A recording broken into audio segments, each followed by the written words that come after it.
창세기 22장 1절부터 19절까지의 말씀을 본문으로 시험하시려고 라는 제목으로 말씀을 나누도록 하겠습니다. 하나님께서 아브라함을 시험하십니다. 1절 말씀을 같이 읽겠습니다. 시작. 그 일 후에 하나님이 아브라함을 시험하시려고 그를 부르시되 아브라함아 하시니 그가 이르되 내가 여기 있나이다. 하나님께서 아브라함을 부르셨습니다. 왜 부르셨죠?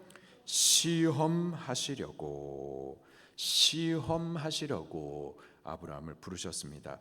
여기 시험이라는 단어가 성경에 많이 등장합니다.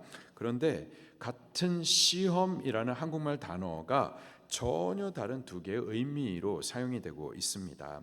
그중 하나는 temptation, 다시 한국말로 번역하면은 유혹, 미혹, 시험이라는 뜻입니다. 유혹, 미혹, 시험, 이런 종류의 시험은요, 사탄 마귀가 주는 시험입니다. 성경은 사탄 마귀를 시험하는 자라고 소개를 하고 있죠. 사탄 마귀가 시험하는 목적은 어디 있을까요? 성도에게 시험을 줘가지고 넘어지고 무너지고 파멸에 이르게 하려고 시험을 주는 거죠. 마귀가 시험했었던 사례들 많이 있지만 몇 가지만 좀 보도록 하겠습니다. 처음에 에덴 동산에서 이 사탄 마귀가 뱀의 모습으로 하와를 시험했었죠. 무엇으로 시험했었나요? 예? 사탄이 뱀의 형상으로 하와에게 와가지고 시험을 하는데 무엇으로 시험을 했었죠? 하나님의 말씀으로 시험을 했었습니다. 하나님께서는 아담에게 이렇게 말씀을 하셨어요. 창세기 2장 16절로 17절에 동산 각종 나무의 열매는 내가 임의로 먹되 동산에 있는 모든 나무 열매를 다 먹을 수가 있다라는 거예요. 그러나 선악을 알게 하는 나무의 열매는 먹지 말라. 내가 먹는 날에는 반드시 죽으리라 하시니라. 이게 하나님의 말씀입니다. 자, 그런데요, 사탄 마귀가 하와에게 접근해서 하와를 시험하는데 저가 어떻게 시험하느냐? 하나님께서 주셨던 그 말씀을 가지고 와서는 그 말씀 뒤를 살짝 돌려가지고 질문을 던진 거죠. 이렇게 질문합니다. 하나님이 참으로 너에게 동산 모든 나무의 열매를 먹지 말라 하시더냐? 하나님의 말씀 비슷한데 뒤를 살짝 돌린 거죠. 하나님의 말씀을 가지고 와서 말하는데 뒤를 살짝 돌려놓습니다. 그것을 미혹이라고 말하는 거예요. 하나님의 말씀인 것 같은데 뒤에는 하나님의 말씀이 아닌 거죠. 진리인 것 같은데 비진리가 같이 섞여 있는 거예요. 복음을 말해주는 것 같은데 살짝 돌려가지고 다른 복음을 전하는 겁니다. 그렇게 말씀을 살짝 바꿔가지고 혼잡케 하는 것, 그것을 바로 미혹이라고 말을 해요. 그게 마귀가 하는 짓이에요. 마귀가 하와에게 접근해가지고 전혀 엉뚱한 다른 말을 했었던 것이 아니라 하나님의 말씀을 가지고 와서 그것을 뒤에서 살짝 돌려 미혹해가지고 하나님께서 금하신 그 선악과를 먹게 하고, 그래서 하와로 하여금 넘어지게 하고 무너지게 하고 저에게 주셨던 모든 복을 다 뺏기게 하고 그리고 정령 죽게 만들었었죠. 이게 마귀가 하는 짓이에요. 시험이고 그 시험의 목적은 그렇게 파멸에 있습니다. 그런데요, 이놈이 40일 금식하신 예수님도 찾아와 가지고 또 시험을 합니다. 마태복음 4장 3절에 시험하는 자가 예수께 나와서 이르되 내가 만일 하나님의 아들이거든 명하여 이 돌들을 떡덩이 되게 하라. 시험하는 자가 누구죠? 사탄 마귀입니다. 이 사탄 마귀가 하와를 시험했었던 것처럼 예수님께도 접근해가지고 예수님께도 시험을 했었던 겁니다. 특별히 지금 예수님께서 40일 금식을 마치신 때예요. 굉장히 시장하신 때입니다. 바로 그때 돌들을 명해가지고 너 지금 떡 먹고 싶지? 떡덩이 되게 해라. 그래서 먹어라. 아주 간교한 놈이에요. 우리의 연약한 부분을 잘 알고 우리의 약점이 무엇인지를 정확하게 집요하게 집어가지고 공격하는 놈이죠. 그리고요, 이 사탄 마귀는요, 하와를 시험했고 예수님도 시험했고 그리고 지금 성도들도 시험합니다. 그놈의 이름이 시험하는 자예요. 그 이름대로 자기 사명 열심히 합니다. 시험하는 일을 열심히 해요. 데살로니가전서 3장 5절에 이러므로 나도 참다 못하여 너희 믿음을 알기 위하여 그를 보내었노니 이는 혹 시험하는 자가 너희를 시험하여 우리 수고를 헛되게 할까 함이니. 바울은 어떻게 하든지 교회를 갖다가 세우려고 열심을 다했어요. 한 영혼을 찾아가고 그 영혼을 구원하기 위해서 이렇게 저렇게 수고하고 헌신하고 희생하고 해산하는 수고를 아끼지 않으면서 어떻게 하든지 영혼을 갖다가 구원하려고 그렇게 애를 많이 썼는데 그것만큼이나 사탄은 어떻게 하든지 한 영혼을 갖다가 무너뜨리기 위해서 열심히 자기 사명 시험하는 일을 한다고요. 지금도 그렇습니다. 지금도 사탄 마귀 있나요 없나요? 마귀가 있어요 없어요? 봤어요? 봤어요? 우리 육의 눈으로는 보이지 않죠. 영적인 존재라. 그러나 육의 눈으로 보이지 않지만은 영적으로 존재하고 그리고 자기 사명 열심히 합니다. 열심히 시험하는 일을 한다고요. 세상은 이미 사탄에게 먹힌 바 되어졌고요. 그리고 하나님의 백성된 교회도 먹으려고 우는 사자처럼 지금도 삼킬 자를 찾아가면서 시험하는 일을 한다고요. 때문에 성도가 이 땅에서 육체를 입고 신앙생활하는 동안에 시험 없는 생활이라는 것이 있나요 없나요? 그런 거는 없습니다. 정상적이고 건강한 교회는 시험이 있다 없다? 예? 밥 먹었다 안 먹었다? 아멘 할 거다 안 할 거다? 하십시다. 다시요. 성도가 신앙생활하는 동안에 시험 없는 신앙생활 있다 없다? 없습니다. 그런 건 없어요. 정상적이고 건강한 교회 안에는 시험이 있다 없다? 반드시 있습니다. 시험 없는 신앙생활 그런 건 없고요. 시험을 이기는 신앙생활만 있는 거예요.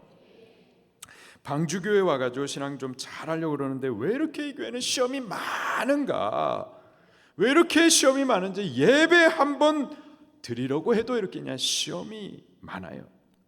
사역을 맡아가지고 기쁘게 주님을 좀 섬기려 하는데 이렇게 시험이 많고 은혜롭게 행사를 준비하려고 하는데도 왜 이렇게 시험이 많고 이번 여름에도 또 두 개 나라, 두 개 지역에 이제 또 선교를 가려고 선교팀 이미 다 모집하고 또 기도를 잘 준비하려고 하는데 어떻게 하든지 하나님 기쁘시게 받으시는 그러한 선교, 은혜 가득한 선교. 그래서 이것을 위하여서 미리부터 기획하고 준비해 왔는데 그래서 좀 잘해보려고 하는데 왜 이렇게 시험이 있고 주의 이름으로 뭘 하려고 하면 왜 이렇게 시험이 많은가? 이렇게 시험이 많은 거 이상한 거예요? 아니에요? 이거 전혀 이상한 것이 아닙니다. 이상한 것이 아니라 은혜가 있기 때문에 시험이 있는 거예요. 큰 은혜가 예비되어 있기 때문에 사탄 마귀가 그것을 시기하여서 은혜 받지 못하게 하려고 시험하는 겁니다. 그래서 마음을 막 긁어놓고 막 쪼고 그래서 마음을 상하게 해가지고 이 앞에 예비된 은혜를 받지 못하도록 그 은혜에 참여하지 못하도록 그렇게 시험을 주는 거죠. 때문에 우리 인식하셔야만 하는 거예요. 시험은 있다 없다? 반드시 있습니다. 그리고 시험이 있을 때 마귀가 역사하는구나. 마귀가 왜 역사하고 왜 시험을 준다고요? 그 앞에 은혜가 있기 때문에. 그래서 우리가 시험이 있을 때 생각하셔야 돼요. 마귀가 시기하는구나. 큰 은혜가 예비되었구나. 절대로 마귀에게 넘어져가지고 시험에 걸려가지고 자빠져가지고 이 은혜를 빼앗기지 말아야 되겠다. 우리 시험이 있지만 시험을 꼭 이겨서 우리 앞에 있는 그 은혜를 꼭 받아야만 할 줄로 믿습니다.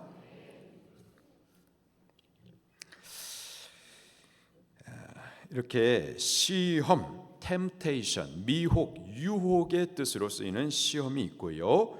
같은 시험이라고 하는 한국말 단어가 전혀 다른 의미로도 또 사용이 되는데요. 영어 표현으로 테스트입니다. 테스트.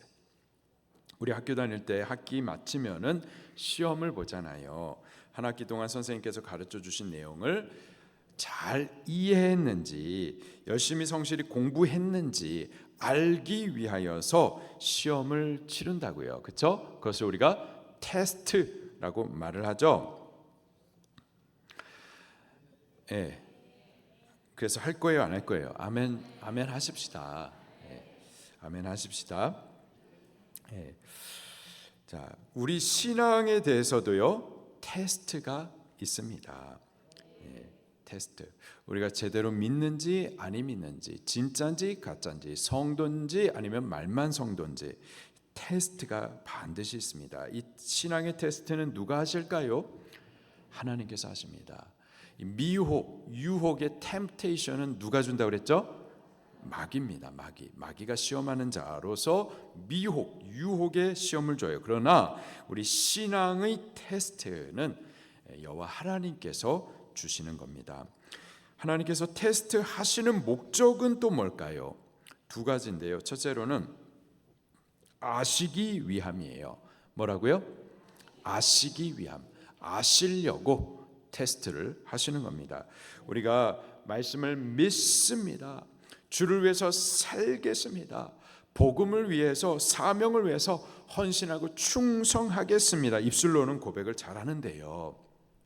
그런데 과연 바르게 믿는지, 말씀을 지키는지 아니 지키는지, 헌신의 충성의 고백이 진짜인지 말뿐인지 여호와 하나님께서 아시려고 테스트 하신다고요.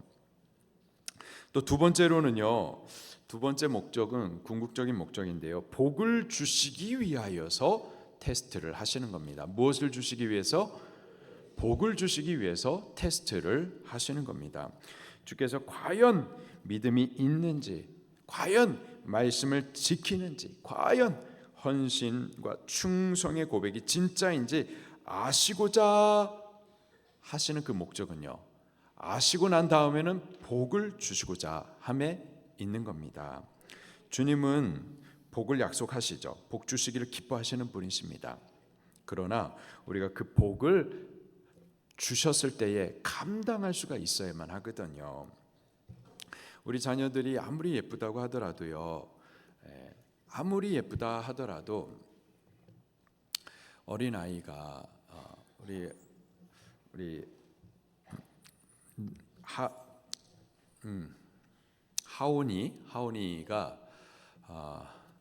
하온이가 참 이제 셋째 아이로 태어난 하온이, 박재현 집사님 셋째 아들 하온이가 태어났는데 제가 살짝 염려가 된 게, 위에 형들이 다온이가 있고 라온이가 있고 그리고 하온이가 있잖아요. 하온이가 이제 막 태어났는데 혹시 라온이가 동생을 시기하지 않을까, 그런 마음이 조금 있어가지고 제가 라온이 볼 때마다 라온아, 얘 누구 동생이야? 물었죠. 자기 동생이래요. 그래서 라온이 좋겠다. 목사님이 하온이 가져가도 돼? 이제 시기하지 말라고, 너 동생이라는 것을 좀 알게 해주려고 동생 가져가도 돼? 그랬더니 안 된대요. 그냥 그렇게 넘어갔다가 지난 아키안 체육대회 때 제가 하온이를 안고서 자리에 앉았더니 라온이가 찾아왔어요. 라온이가 찾아와가지고 제 생각은 제가 하온이를 안고 있으니까 자기도 좀 안아달라고 그런 줄 알았죠. 제가 착각을 했어요. 목사님이 자기 동생을 훔쳐간 줄 알고 있더라고요. 그래서 찾으러 온 거예요. 찾으러. 엄마 데리고 와가지고 제가 내 동생 훔쳐갔다고 뺏어오라고. 그래요. 무슨 얘기하다 여기까지 왔죠? 하온이가 너무 예쁜데, 예쁘다고 해가지고 사랑한다고 그래가지고 우리 하온이에게 집문서를 맡길 수 있어요? 안 된다고요. 아무리 예뻐도 감당할 수 있어야만 주실 수가 있는 거라고요. 때문에 하나님께서는 먼저 우리가 당신이 주시고자 하는 그 복을 받을 만한지, 감당할 수 있는지, 믿음의 그릇이 되는지 그것을 아시기 위해서 먼저 시험을 하시는 거고, 그리고 아신 이후에는, 그래서 우리가 감당할 만한 믿음의 그릇이 된 것을 아신 이후에는 그러면 하나님께서 우리에게 복을 주시는 겁니다. 믿음의 그릇이 되지 못한 상태에서 하나님 돈 주시옵소서, 그래서 돈을 주면은요 그 돈과 함께 생명의 주님을 떠나는 경우들이 많이 있어요. 믿음 없이 하나님 건강 주세요, 그래서 건강 주면은 그 건강으로 범죄한다고요. 예배를 존중히 여기지 않는데 그 사업을 잘 되게 하시면은요, 번창게 하시면은 예배 버립니다. 아주 쉽게 갈등 없이 예배를 버려요. 주님께서 주시는 것들이 분명히 복인데 감당하지 못하면은 주신 그 복이 그에게는 복이 될 수가 없는 거죠. 오히려 망가지고 망하는 겁니다. 때문에 하나님께서는 먼저 우리의 믿음을 아시고자 테스트하시는 거고요. 그리고 그 테스트에 우리가 합격하면은 하나님께서 우리 믿음에 대해서 진짜구나, 옳구나, 옳다 인정하신 이후에는 그러면 당시에 기뻐하시는 뜻대로 그 예배하신 복을 우리에게 맡겨 주시는 겁니다. 아브라함도 하나님께서 그 아들 이삭을 주시기까지 아브라함이 몇 년 기다렸죠? 75살 때 하나님께서 아브라함을 부르시고는 아들을 약속하셨어요. 그래서 아브라함이 몇 살 때 그 약속된 아들을 받았죠? 100살 때. 그러면 몇 년을 기다린 거예요? 25년을 기다린 겁니다. 근데요, 우리가 착각하지 말아야 될 것이 아브라함이 25년을 기다린 걸까요? 하나님께서 아브라함을 25년을 참아주신 걸까요? 하나님께서 아브라함을 참아주신 거예요. 아브라함은요 10년째 그 믿음을 포기하고 자기의 수단과 방법으로, 자기의 힘으로 이스마엘을 만들어 가졌었던 사람이었어요. 그랬던 아브라함입니다. 자기 아내를 2번이나 팔아먹고, 그게 아브라함이었어요. 그런 아브라함을 하나님께서는 아들, 그 약속된 아들을 맡길 만할 때까지 25년을 기다려 주셨던 겁니다. 그리고 25년 동안 그의 믿음이 만들어지자 이제는 감당할 수 있다라고 하나님께서 인정해 주시자 그 다음에 아들을 허락하여 주신 거죠. 하나님께서 애굽에서 종노릇하는 이스라엘 백성들 그 고난 가운데 부르짖는 것을 들으셨습니다. 그리고 모세를 보내서 출애굽 구원을 이루어 주시죠.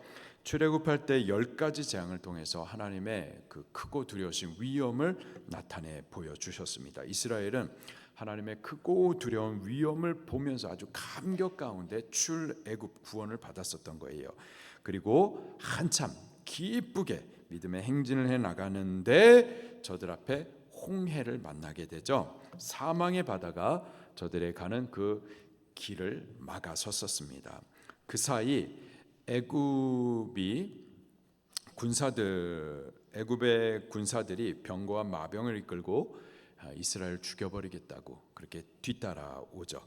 앞에서는 사망의 바다가 가로막고 있고 뒤에서는 애굽의 군사들이 죽이겠다고 뒤쫓아오고 좌우에는 믹돌이 가로막혀 있고 그렇게 사방이 막혀 있을 때 꼼짝없이 죽게 된 그 상황에서 하나님께서는 다시 한번 큰 구원의 기적을 나타내십니다. 곧 저들 앞에 홍해를 갈라내세요. 사망의 바다 한가운데를 갈라내서 생명의 길을 저들 앞에 열어 주십니다. 이스라엘이 그 열린 생명의 길을 따라 걸어가요. 기적을 걸어가는 겁니다. 그냥 걸었을까요? 아니죠. 큰 떨림과 두려움 가운데 그리고 감격과 기쁨 가운데에서 구원을 찬송하면서 그 길을 갔었습니다. 여인들은 소고를 치고 또 춤을 추고 또 모세는 이스라엘 백성들 앞에서 선창하고 백성들은 후창하면서 큰 구원의 일을 이루시는 하나님을 찬송하면서 그 열린 길을 걸어갔었던 겁니다. 그렇게 기적을 체험하면서 홍해를 건너갔었던 이스라엘 백성들, 홍해를 다 건넌 이후에 그들이 도착한 곳은 어디였었나요? 약속하신 젖과 꿀이 흐르는 그 복된 땅 가나안에 도착했나요? 아니면은 광야였었나요? 광야였었죠. 하나님은 이스라엘에게 젖과 꿀이 흐르는 복지 가나안 땅을 약속하셨습니다. 이스라엘 백성들은 출애굽할 때 10가지 그 재앙을 나타내신 하나님의 크고 두려운 그 위험을 보면서 출애굽을 했었고요. 또 홍해를 갈라내시는 그 기적과 능력을 보면서 또 그 바닷길을 건넜었습니다. 이제 바닷길 끝에 하나님께서 약속하신 그 가나안 땅에 입성할 줄로 기대를 했었는데 아니었었던 겁니다. 가나안 땅, 그 안식의 땅이 아니라 고난의 광야가 시작이 됐었던 거죠. 이 광야는 물 없는 간조한 땅, 위험한 곳, 사람이 살 수 없는 곳입니다. 낮에는 장렬한 태양, 또 밤에는 추위, 불뱀과 전갈이 물고 쏘는 곳이 광야예요. 어려운 길입니다. 고난의 땅이에요. 하나님께서는 왜 이스라엘 백성들에게 큰 위험과 능력을 나타내셔서 구원하신 이후에 약속하신 가나안 땅 곧바로 들이지 않고 앞서서 이 고난의 땅으로 광야로 이스라엘 백성들을 몰아가셨을까요? 하나님 그렇게 10가지 재앙을 나타내시고 또 홍해도 갈라내신 그 하나님께서 곧바로 가나안 땅 들이실 수 있었을까요? 없었을까요? 능히 그렇게 하실 수 있는 분이십니다. 그런데 그렇게 하지 아니하시고 광야로 이스라엘 백성들을 막 몰고 가셨다고요. 그 고난의 땅으로 왜 하나님께서는 그들을 몰고 가신 걸까요? 왜 그 길로 이스라엘 백성들을 몰고 가셨는지 모세가 죽기 전에 저들에게 이렇게 그 비밀을 말씀해 주십니다. 같이 찾아볼게요. 신명기 8장입니다.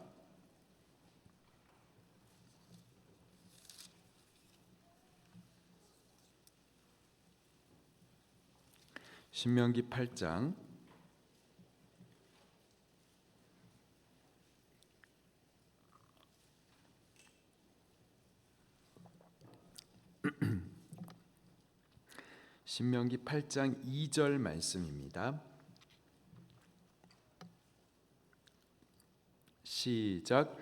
내 하나님 여호와께서 이 40년 동안 내게 광야 길을 걷게 하신 것을 기억하라. 어디를 걷게 하셨어요? 몇 년 동안? 40년 동안 이 고난의 길을 걷게 하셨어요. 왜 걷게 하셨는지 그 이유를 말씀하십니다. 이는 시작. 이는 너를 낮추시고 너를 어떻게 하사? 시험하사. 시험하시기 위해서 이스라엘 백성들을 광야로 이 험한 곳 고난의 길을 걷도록 몰아가셨던 거예요. 시험하사. 왜 시험을 하시는지 계속해서 읽어볼게요. 시작. 내 마음이 어떠한지 그 명령을 지키는지 지키지 않는지 어떻게 하려 하심이라? 알려 하심이라. 아시려고 저들을 시험하셨던 거예요. 고난의 길 가운데 막 몰아넣고 그 고난의 길 가운데서 과연 하나님의 말씀을 지키는지 아니 지키는지 알려고 하나님께서 시험하셨던 거라고요. 그 고난의 길 가운데에서도 과연 하나님을 신뢰하는지 신뢰하지 않는지 원망하고 불평하고 의심하는지 알려고 이스라엘 백성들을 그 광야로 몰아넣고 시험을 하셨었던 겁니다. 그리고요 우리가 그 시험의 때에 말씀을 과연 지켜내고 그 고난의 때에 여호와 하나님을 끝까지 신뢰함으로 우리의 믿음을 하나님 앞에 보여드리고 하나님께서 우리의 믿음에 대해서 옳다 인정해 주시면 그때는 어떻게 되는 건지 신명기 8장 16절 말씀을 계속해서 읽도록 하겠습니다. 신명기 8장 16절 시작. 내 조상들도 알지 못하던 만나를 광야에서 내게 먹이셨나니 이는 다 너를 낮추시고 너를 어떻게 하사? 시험하사. 시험하시는 목적이 어디 있는데요? 계속 읽어보겠습니다. 시작. 마침내 내게 복을 주려 하심이었느니라. 아멘. 복을 주시기 위하여서 시험을 하시는 거예요. 복을 주시기 위해서. 우리가 과연 하나님 앞에 이 복을 받을 만한 믿음의 그릇이 예비되어 있는지, 우리가 믿는다 고백하는데 이 믿음이 진짜인지 주께서 아신 이후에는, 인정하신 이후에는 그러면 예비하신 그 복을 주시기 위하여서 시험을 하신다라는 겁니다. 이와 같은 목적으로 하나님께서 오늘 본문에서 아브라함을 시험하셨었던 거예요. 시험하시려고 아브라함을 부르신 겁니다. 과연 아브라함이 나를 신뢰하는지, 경외하는지 아시려고, 그리고 만약 그가 신뢰하고 경외하여서 하나님께서 그의 믿음에 대해서 옳다 인정하신 이후에 복을 주시려고 그렇게 아브라함을 시험하셨었던 겁니다. 다시 본문 말씀으로 돌아와서요, 창세기 22장 2절 말씀에 하나님께서 아브라함을 부르셨어요. 시험하시려고. 자, 그에게 주신 시험 문제가 무엇이었는지 2절 말씀을 같이 봉독하겠습니다. 시작. 여호와께서 이르시되 내 아들 내 사랑하는 독자 이삭을 데리고 모리아 땅으로 가서 내가 내게 일러준 한 산 거기서 그를 번제로 드리라. 아멘. 아브라함에게 주셨던 시험 문제가 쉬운 문제가 아니었었습니다. 너 아브라함아, 아들 있지? 그 아들이 누구죠? 이삭입니다. 이삭 25년을 기다렸었습니다. 그리고 100살에 낳은 아들이었었어요. 너 그 아들 있지? 너 그 아들 사랑하지? 근데 그 둘도 아니고 독자지? 그 사랑하는 아들 이삭을 데리고 저 모리아 땅으로 가서 거기 한 산 거기서 번제로 드리라. 아브라함이 하나님 앞에 드릴 수 있는 것들이 많이 있었습니다. 그런데 다 드려도 이것만큼은 하면서 이거는 하면서 뒤로 놓고 있었던 거, 그게 바로 이삭이었었거든요. 근데 바로 그것을 하나님께서 요구하셨던 거예요. 여러분 우리가 다 하나님을 사랑하죠. 하나님을 위합니다. 헌신도 올려드려요. 하나님 앞에 우리 희생을 올립니다. 그런데 다 드려도 이것만큼은 하는 게 있을 거예요. 근데 하나님은 바로 그것을 요구하신다고요. 그것은 내버려 두고 이거 받으세요 하는 동안에 하나님께서는 우리가 드렸다라고 말할 수는 없는 거예요. 하나님께서 요구하시는 것은요, 이삭입니다. 이삭. 우리에게 있어서 이삭이 무엇인지 한번 고민해 보시기를 바랍니다. 드린다고 하지만은 이것만큼은 하면서 쥐고 있는 바로 그거. 근데 하나님 그걸 보고 계시거든요. 알고 계시거든요. 그리고 시험하실 때에 바로 그것을 요구하신다고요. 하나님께서 아브라함에게 그것을 요구하십니다. 근데 요구하실 때 저쪽 모리아 땅으로 가서 거기 한 산이 있는데 거기서 그 아들, 너가 사랑하는 아들, 독자 그 이삭을 번제로 드리라 명령하세요. 여러분, 번제 어떻게 드리는 겁니까? 제물 전부를 갖다 불살라 드리는 겁니다. 그 불사르기 전에 먼저 가지고 와가지고는 목을 따가지고 그 피를 다 쏟아내게 죽게 합니다. 그리고요, 각을 뜯어 조각조각 잘라서 한 번 더 죽이는 겁니다. 그리고요, 나무와 함께 완전히 재가 돼가지고 완전히 사라지기까지 그렇게 또 한 번 죽이는 제사가 번제예요. 너 사랑하는 아들 있지? 그 아들을 이렇게 번제로 드리라 말씀을 하십니다. 그 말씀을 아브라함이 받았을 때 아브라함이 이해가 됐겠어요? 그리고 기쁘게 순종할 수 있었겠어요? 여보세요? 자, 그런데 아브라함이 순종합니다. 3절 말씀이에요. 시작. 아브라함이 아침에 일찍이 일어나 나귀의 안장을 지우고 두 종과 그 아들 이삭을 데리고 번제에 쓸 나무를 쪼개어 가지고 떠나 하나님이 자기에게 일러주신 곳으로 가더니, 하나님이 일러주신 곳으로 갑니다. 언제요? 아침 일찍 말씀 떨어지자마자 곧바로 이게 순종입니다. 여러분 순종은요 이해가 안 돼도 순종해야 되는 거예요. 손해가 되어도 순종하는 겁니다. 그리고 즉시 순종하는 거예요. 순종을 그렇게 하는 겁니다. 다시요 따라서 해보십시다. 순종은 이해가 안 돼도 순종, 손해가 되어도 순종, 즉시 순종. 아브라함 편에서요 도무지 이해 안 되는 말씀이에요. 언제는 주시고 이제는 죽이라고 하시니, 그리고 내가 지금까지 믿어왔었던 하나님이 인신 제사를 요구하시는 이런 끔찍하고 잔인한 하나님이셨는가 이해가 안 되는 거예요. 이해가 안 되지만 말씀이기에 순종하는 겁니다. 손해가 돼도 순종이. 아브라함에게 있어서 이삭은 그의 전부입니다. 다른 건 다 줘도 이것만큼은 하는 게 이삭이에요. 그런데 손해가 돼도 그래도 하나님 말씀이면 순종하는 겁니다. 그리고 즉시 순종하는 거예요. 아침에 일찍이 곧바로 순종하는 겁니다.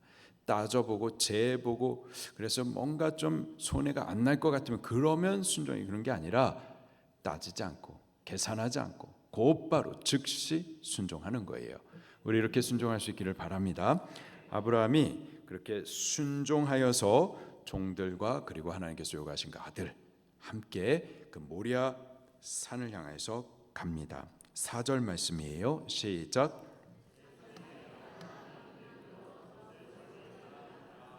아멘. 3일 길을 갔었습니다. 그리고 멀리 있는 그 산을 바라보았었어요. 바라보았을 때 아브라함 심정은 어땠을까요? 그 산이 어떤 산인데요? 100살에 낳은 내 하나밖에 없는 사랑하는 아들이 번제로 바쳐질 산입니다. 그 산을 멀리서 바라보는 거예요. 그 마음이 많이 힘들었었을 거예요. 그런데도 묵묵히 그 길을 갑니다. 5절입니다. 시작.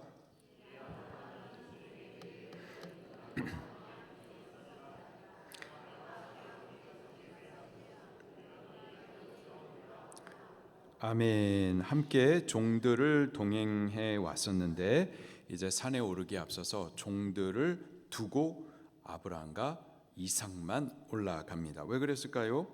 잠시 이후에 그 아들 이삭을 아브라함이 칼로 잘라 죽이게 될 거예요. 그러면은 종들이 이해할 수 없는 이 행동을 보면서 아브라함을 말렸었을 겁니다. 그렇게 되면 하나님의 말씀을 온전히 순종할 수가 없었겠죠. 이러한 시험이 되지 않게 하기 위해서 시험의 요소를 미리 제거해 두는 겁니다. 이런 것은 지혜인 거예요. 시험될 만한 것을 두고서 일하는 것이 아니라 먼저 좀 치워놓고 그래서 온전하게 하나님의 말씀을 순종할 수 있도록 준비하는 것이 지혜인 거죠. 그렇게 아브라함과 이삭만 이제 번제에 쓸 나무를 가지고서 올라갑니다. 6절입니다. 시작.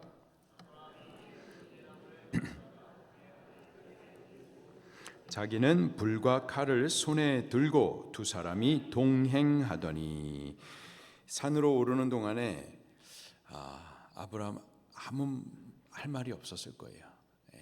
무거운 침묵을 그렇게 지키고 이렇게 올라가고 있었을 겁니다. 그런데요, 그 침묵을 깨고 아들 이삭이 질문을 합니다. 7절 시작.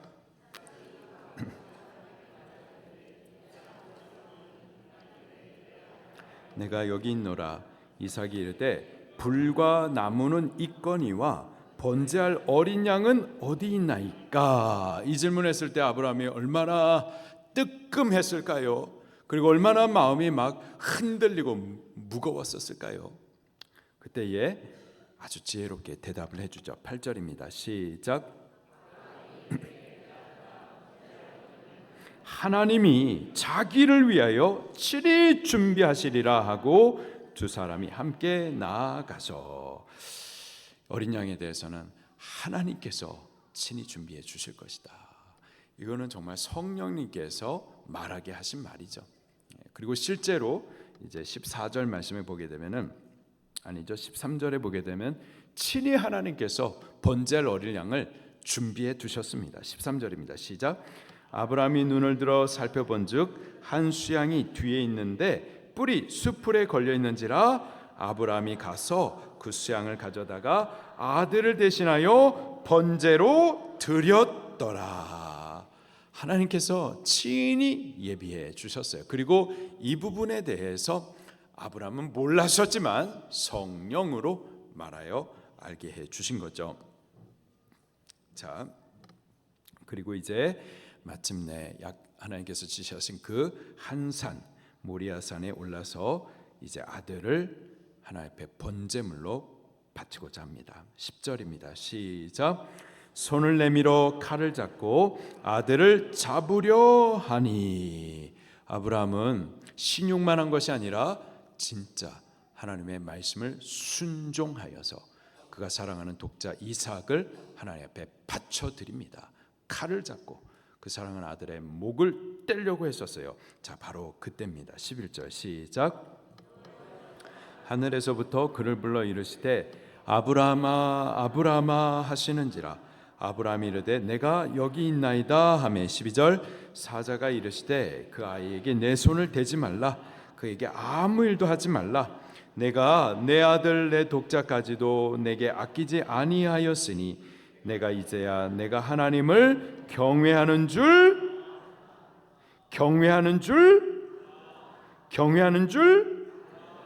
아노라. 아시기 위하여서 시험을 하셨던 거예요. 진짜 하나님께서 아들 이삭을 갖다가 죽일 그것을 요구한 것이 아니라 아시고자, 아브라함이 과연 하나님을 신뢰하는지 하나님을 경외하는지 그것을 아시고자 시험하셨었던 겁니다.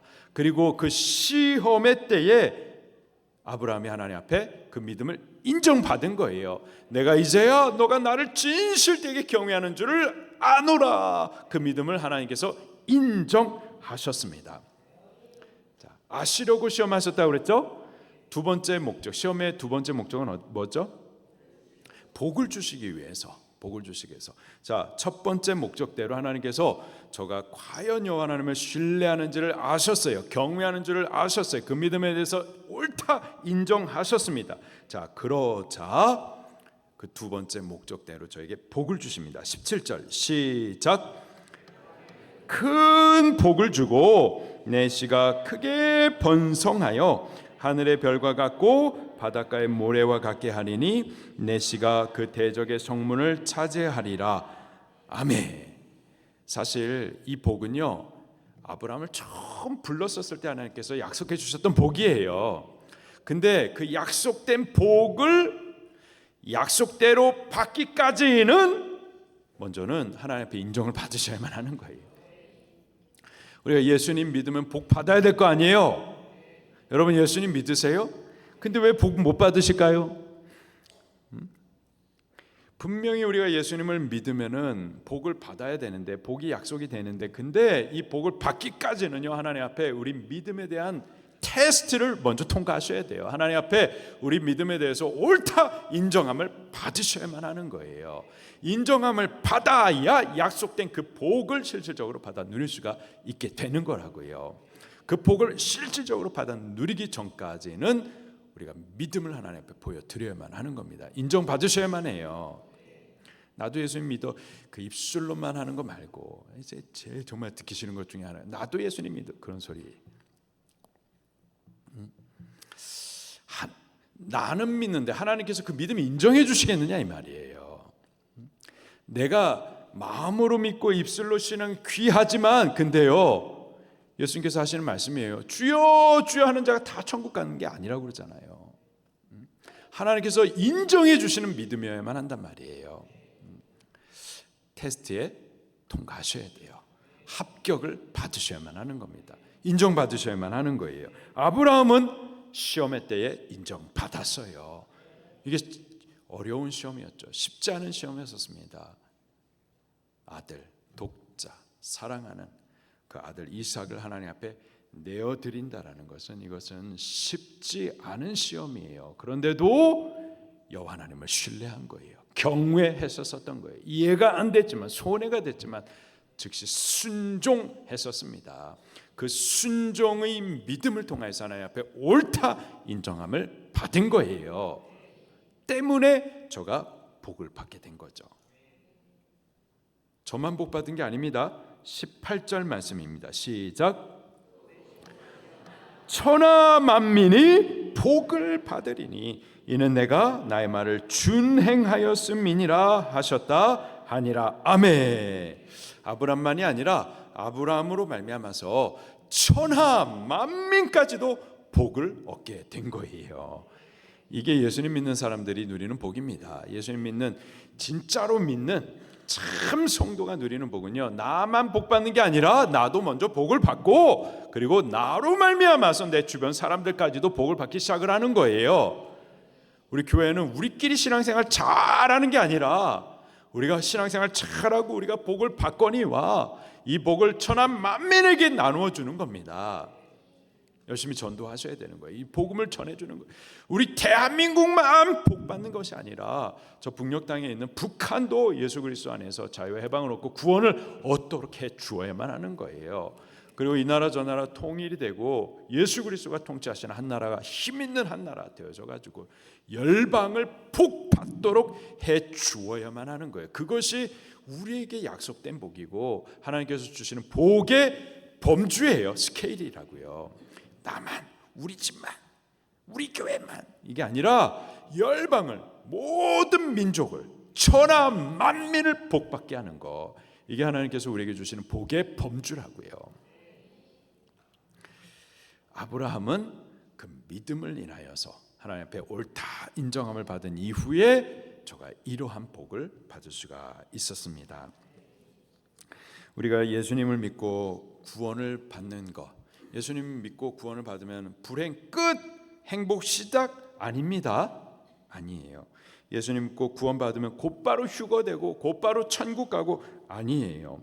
출애굽한 이스라엘 백성들 홍해를 건넌 이후에 그때부터 광야 생활이 시작이 됐습니다. 하나님께서 그들을 광야로 몰아가셨어요. 광야와 같은 신앙의 여정이 시작이 되는 겁니다. 광야가 쉽지 않습니다. 우리의 신앙생활이 만만하지 않아요. 쉽게 할 수 있습니다. 근데 기억하십시오. 절대 쉬운 신앙생활에는 없어요. 시험 없는 신앙생활이라는 건 없어요. 신앙생활은 광야를 통과하는 거예요. 광야에서 하나님을 만나는 겁니다. 광야 가운데서 우리의 믿음을 하나님 앞에 인정받는 시험을 치르는 거예요. 여러 가지 고난의 문제가 있습니다. 어려워요. 혼동스러워요. 두려워져요. 아파요. 눈물이 날 수도 있어요. 근데 바로 지금 이때에 하나님 앞에 우리 믿음을 인정받을 기회를 꼭 삼으시기를 바랍니다. 지금 우리 자녀들이 왜 이렇게 아픈지, 그래서 기도를 하다가 자꾸 자녀들이 아프니까 이게 뭔가 싶은 거예요. 하나님께서 주시고자 하는 메시지가 분명히 있을 겁니다. 우리 그것을 찾아가면서 그 뜻을 이루어드리면서 우리 자녀들의 병 고침을 위해서 계속 기도해야만 할 줄로 믿습니다. 우리가 그 부모와 같은 안타까움과 같은 간절함으로 우리 교회가 좀 같이 기도해 주시기를 바랍니다. 근데 정말 그 부모님들의 상황이 혼돈스럽고 어려울 수 있겠어요. 아브라함과 같은 마음일 것 같아요. 아브라함과 같이 하나님 앞에 믿음을 보여드리고, 그래서 꼭 인정함을 받을 수 있기를, 히브리서 말씀대로 죽은 자 가운데서 도로 얻었다 함을 받을 수 있게 되기를 예수님 이름으로 축원합니다. 시험은 있지만 우리는 시험을 이김으로 복을 받는 그러한 신앙생활 할 수 있기를 예수님 이름으로 축원합니다. 말씀 붙들고 통성으로 기도하시겠습니다.